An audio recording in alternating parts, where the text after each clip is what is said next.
السلام عليكم. طبعا اليوم جيتكم فيديو مختلف عن كل الفيديوهات.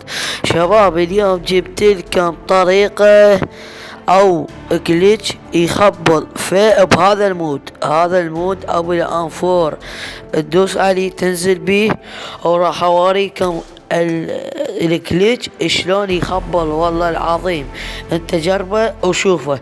شباب هنا نزلنا القيم وهنا كتلنا لحد ما وصلنا للسيف. هنا شوفوا هذا لحد ما وصلنا للسيف. هنا وصلنا لهاي.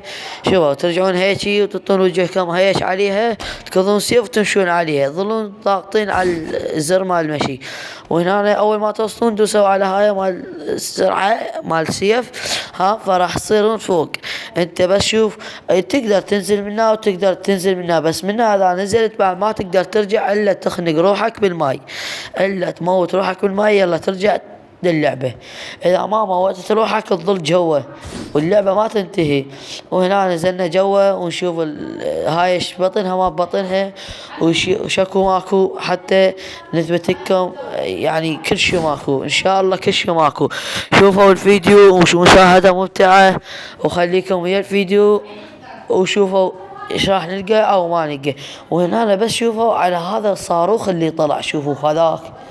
ايه شوفوا هذا الصاروخ انا ما منتبه عليه، هسه من رجعت للفيديو والله انتبهت على هاي. واللي عارف شنو هذا خليه يكتب لنا بالتعليق. ومشاهدة ممتعة، ولا تنسى اللايك والاشتراك بالقناة، وخليك ويا الفيديو.